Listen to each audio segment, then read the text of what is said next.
Esta análise é baseada no caderno de estudos elaborado pelo professor Dr. Marcelo Lessa, idealizador e mentor do projeto Alero Turbo.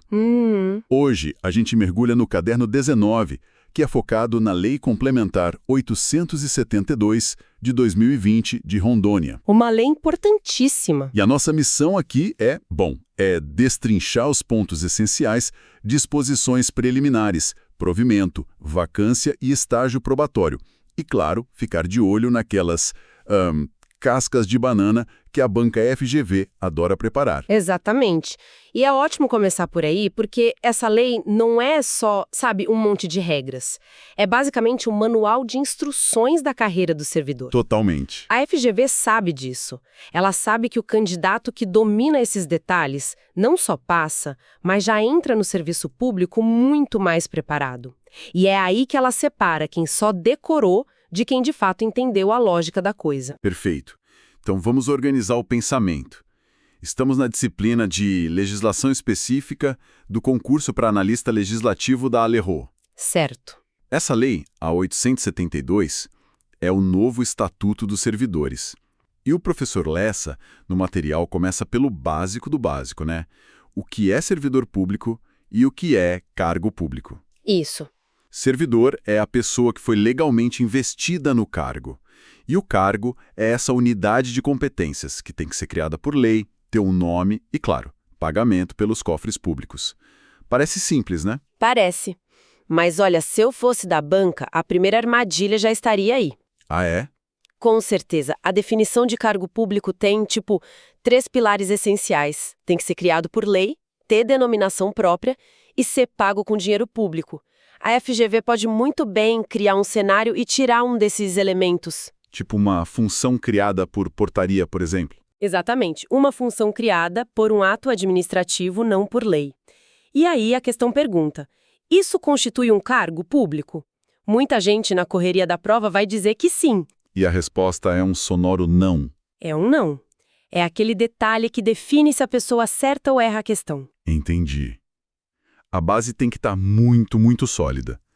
Bom, seguindo essa lógica, depois de saber o que é o cargo, o passo seguinte é como ele é preenchido. É aqui que entra o conceito de provimento, certo? Isso mesmo. E o material do professor Lessa divide em 2 grandes categorias. Exato. Temos o provimento originário. E o derivado. Isso, o originário, como o nome já diz, é a origem de tudo. É a porta de entrada principal para quem não tem nenhum vínculo com o Estado. O começo da jornada. E a única forma que existe para isso, é a nomeação depois da aprovação em concurso público. É o primeiro chamado, o nome no diário oficial. Certo, essa é a forma que todo mundo que estuda para concurso sonha. E o provimento derivado? Pelo nome, imagino que seja para quem já está, digamos, dentro do sistema. Exatamente essa é a ideia. O provimento derivado é um conjunto de formas de preencher um cargo para quem já é servidor. E é aqui que o universo se expande. E a FGV se diverte. A lista é readaptação, reversão, aproveitamento, reintegração e recondução. Cada nome desses é uma porta para uma dezena de pegadinhas. É uma lista que precisa estar na ponta da língua. O material do professor Lessa faz uma observação bem interessante sobre a promoção. Ela entra nessa lista, ela é uma forma de provimento derivado. Ótima pergunta.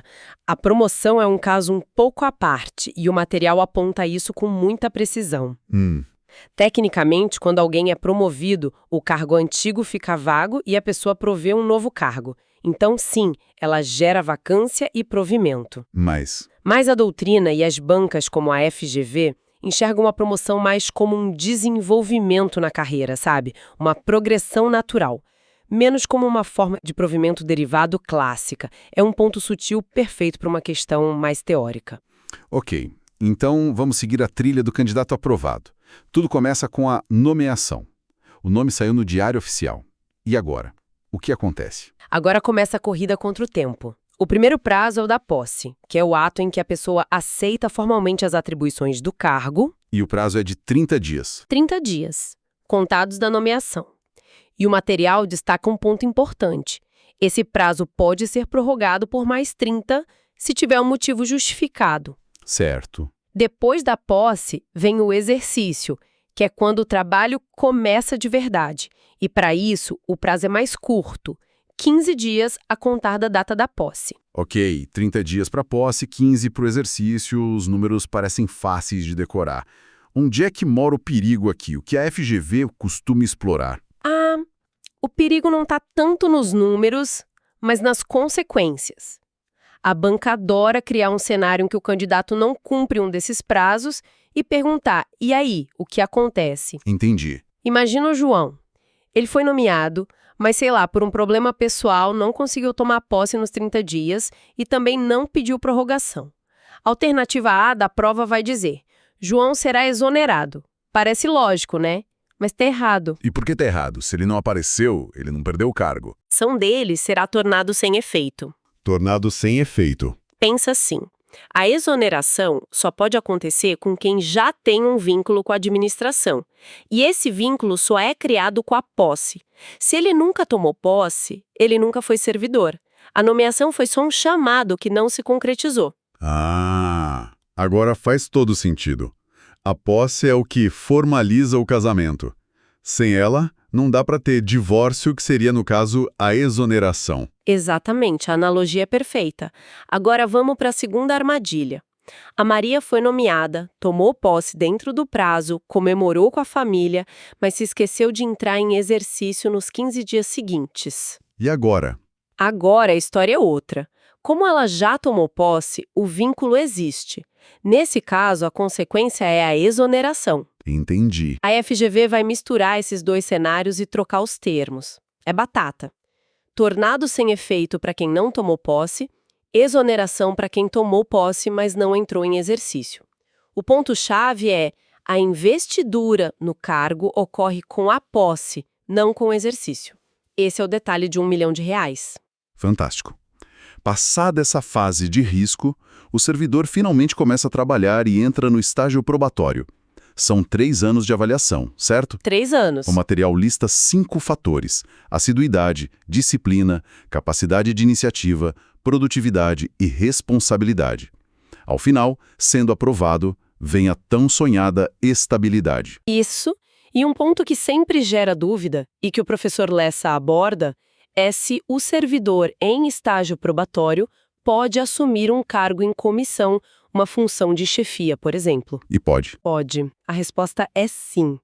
E o mais importante, isso não suspende nem interrompe a contagem do tempo do estágio. A banca pode criar uma questão dizendo que o estágio fica congelado enquanto a pessoa ocupa o cargo comissionado. E não fica? Não fica. É mentira. O relógio dos 3 anos continua correndo normalmente. Perfeito. Agora que a gente entendeu a porta de entrada, vamos voltar para aquelas formas de provimento derivado que você mencionou. Vamos começar pela readaptação. Vamos lá.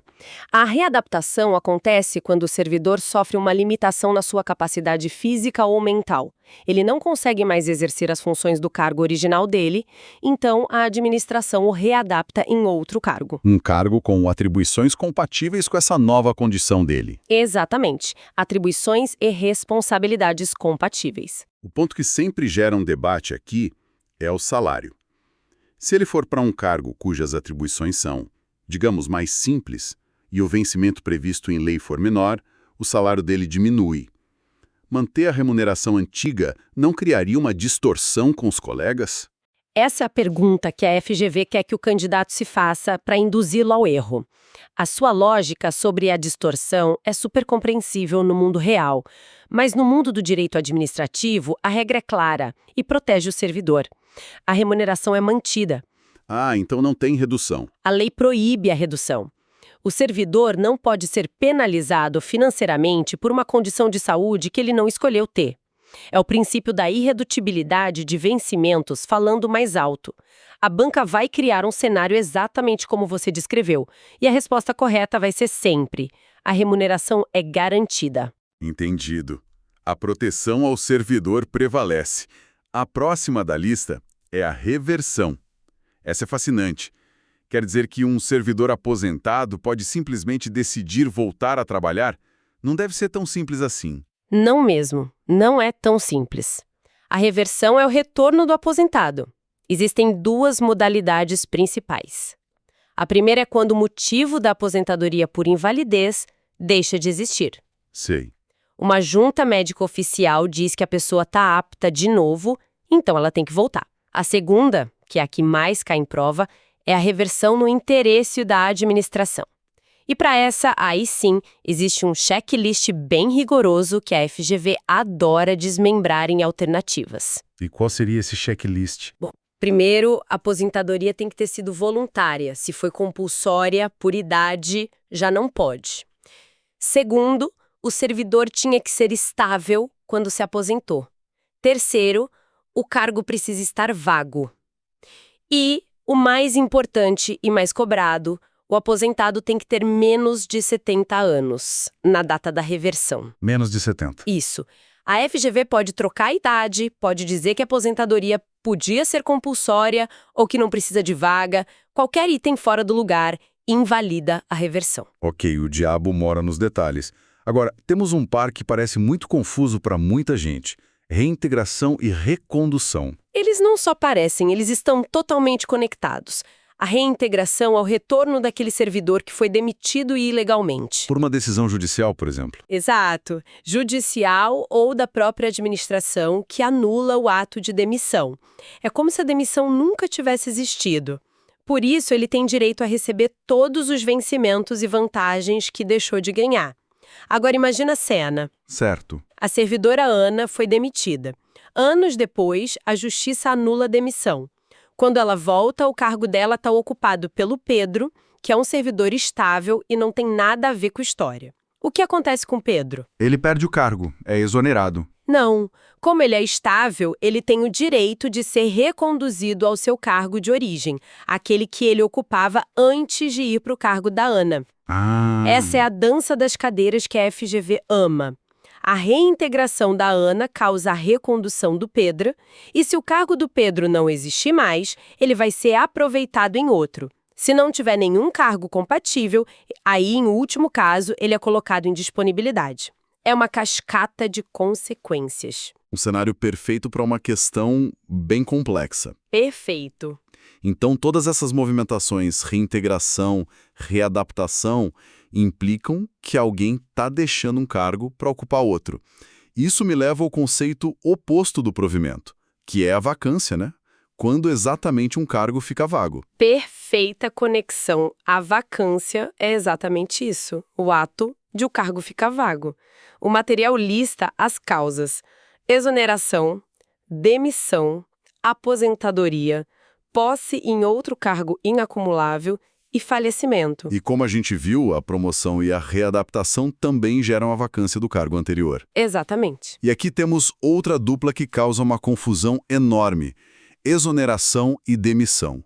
Qual é a diferença crucial? A diferença é talvez a mais importante de todo esse assunto. Exoneração não é punição. Não é punição. Nunca. Ela pode acontecer a pedido do próprio servidor ou de ofício, pela administração, como no caso da reprovação no estágio probatório. Já a demissão é sempre uma penalidade. Sempre. Ela é a consequência de uma infração grave, apurada num processo administrativo disciplinar. A FGV vai descrever uma situação de punição e usar a palavra exoneração na alternativa. Ou vai falar de uma reprovação no estágio e chamar de demissão. É um erro clássico. Exoneração não mancha a ficha do servidor. Demissão, sim. Excelente. Acho que cobrimos bem a teoria. Que tal a gente fazer agora uma rodada rápida, um resumo de ouro com os pontos do fichamento do professor Lessa para consolidar o que é mais importante? Ótima ideia. Vamos lá. Primeira, qual a diferença fundamental entre remoção e redistribuição? O pulo do gato é saber o que se move. Na remoção, quem se desloca é o servidor. O cargo dele fica onde está. Na redistribuição, o que se desloca é o cargo, que pode estar ocupado ou não. É um ajuste na estrutura da administração. Exato, é um ajuste estrutural. A FGV descreve a cena e pede o nome do filme. Se a pessoa andou, é remoção. Se a cadeira andou, é redistribuição. Simples assim. Próximo. Essa ideia de disponibilidade me soa um pouco estranha. O servidor é estável, o que deveria lhe dar segurança, mas o cargo dele é extinto e ele fica, tipo, em casa. Como isso funciona para não ser uma punição disfarçada? É um direito do servidor estável. Se o cargo dele é extinto ou declarado desnecessário e não tem onde reaproveitá-lo, ele fica em disponibilidade remunerada, recebendo proporcionalmente ao tempo de serviço. Ah, é proporcional. É proporcional. Não é punição, é uma garantia. Ele fica guardando o aproveitamento, que é o seu retorno obrigatório a um cargo compatível assim que um surgir. O erro comum que os candidatos cometem é pensar que o aproveitamento é opcional ou que a remuneração é integral. E não é. Ambos estão errados. Perfeito. Agora uma que sempre aparece. Validade de concurso público. A regra é validade de até 2 anos, prorrogável uma única vez por igual período. Onde a maioria se confunde. Em 2 pontos. Primeiro, o FGV diz validade de 2 anos. Errado. É até 2. Pode ser 1 ano, por exemplo. Segundo, prorrogável por mais 2 anos. Errado. É por igual período. Se o edital previu 1 ano, a prorrogação vai ser por mais 1 ano, não 2. A literalidade aqui é tudo. E para fechar nossa revisão, a diferença entre vencimento e remuneração. Essa é básica, mas derruba muita gente. Vencimento é o valor fixo do cargo, a base, o salário seco definido em lei. Certo. Remuneração é a soma do vencimento com as vantagens permanentes, como adicionais e gratificações. A fórmula é vencimento plus vantagens igual remuneração. A banca pode inverter os conceitos ou fazer uma afirmação mais sutil. Por exemplo? Dizer que a remuneração é irredutível. Na verdade, o que a Constituição garante como irredutível é o vencimento base. Uau! O que a gente viu aqui foi, de fato, a espinha dorsal da vida funcional do servidor de Rondônia. Entender a fundo esses mecanismos, os prazos, os nomes corretos, não é só para passar na prova, é para ser um servidor consciente. Sem dúvida. E uma dica final para quem está estudando. Torne isso visual. Desenhe uma linha do tempo. Comece com a nomeação. Puxe uma seta para a posse com o prazo de 30 plus 30 dias e outra para o exercício, com 15 dias. E anotar as consequências. Exato. Embaixo de cada um, anote a consequência da falha. Tornado sem efeito de um lado, exoneração do outro. Desenhe uma barra longa para os 3 anos do estágio probatório com 5 fatores de avaliação.